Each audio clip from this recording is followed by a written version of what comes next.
Peace, everybody. This is Trelawney, and today I wanted to talk about my recent visit to the Bay Area in California, San Francisco being the most expensive city in the country, and how we were able to do that on a $600 budget, including the hotel and the Jeep.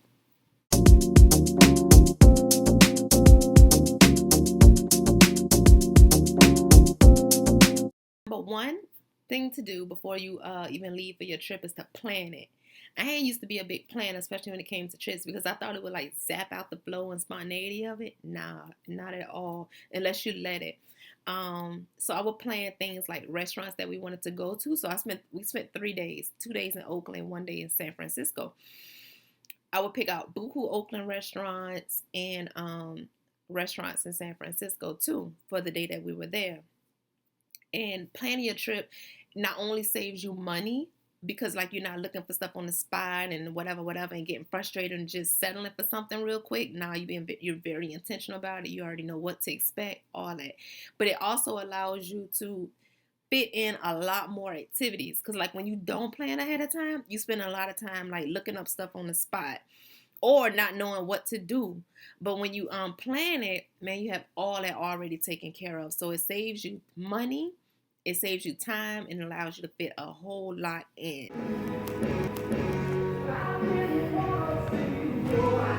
Where's CJ went at? Number two, open your mouth and ask.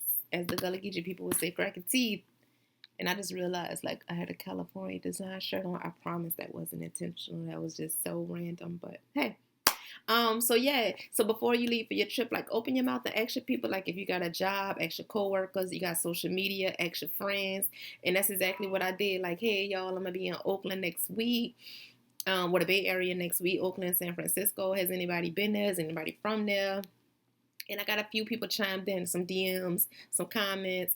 And I asked them everything I needed to know, like what's something I definitely need to do while I'm there, or you know where the good food at, or especially when I was looking for a place because it was so expensive. I was like, yo, do you know anywhere I can stay?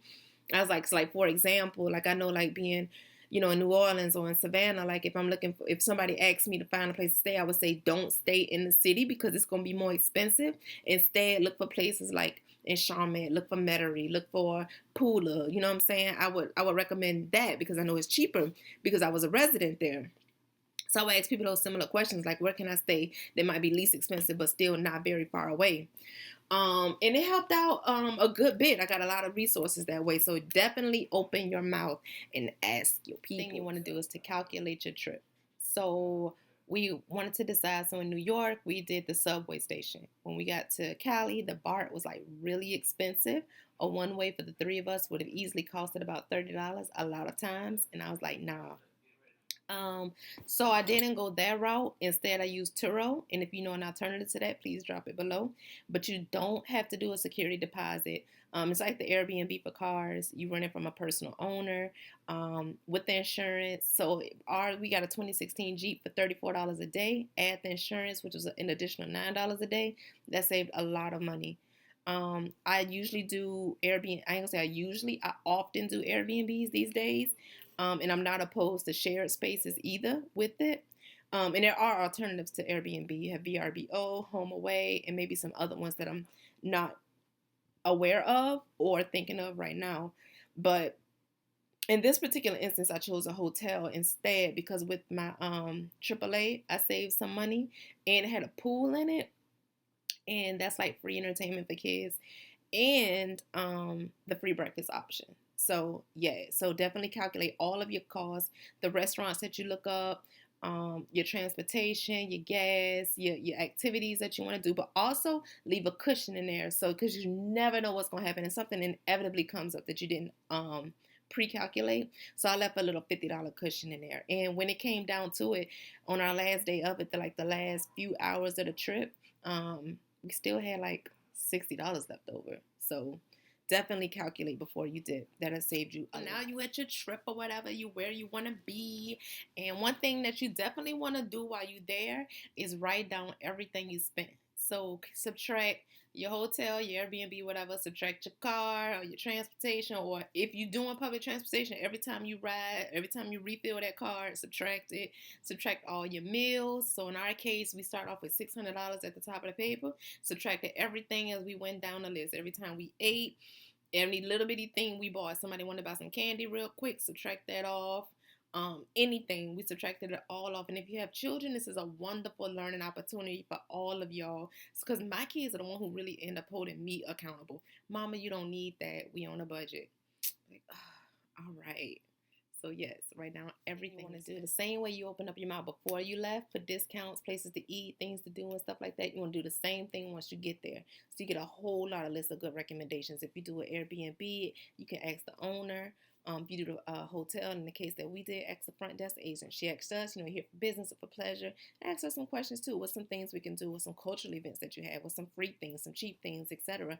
And she actually mentioned 2 festivals that were going on in town that weren't listed in anywhere that I had Googled, research, hashtag before we left.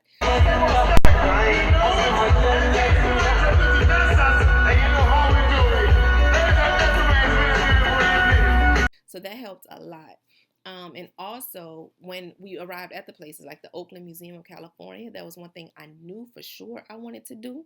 And when I got there, I kind of asked her, do y'all have any coupons, any discounts available, and she actually pulled one. She's like, yeah, I got you. So cool. So yeah, same way you crackety teeth before you leave, do the same thing once you get there too, and it'll help you so much, I promise. One is pretty simple. Just follow the flow. Follow the flow. Even if you're a hardcore planner, if you're not a planner at all, and I urge you to plan, like always prioritize the flow. So for example, when I was at the Oakland Museum of California, it had like a Bobby Hutton, a former Black Panther, and it mentioned like a park that was unofficially named after him, which Oakland, you need to name that park after Bobby.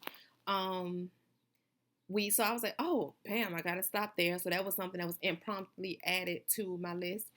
Also at the museum, it was mentioned like the first Black lesbian, was it a conference or some kind of gathering in the country? And it was held at a place called the Women's Building in San Francisco. Cool, I got to hit that up. So I added that to my list. And those are 2 most immediate examples that came to mind. But it was definitely a couple other ones. But just make sure, you just follow the flow. If you see something that sounds interesting, go for it. I'm telling you, them spiritual nudges mean a lot.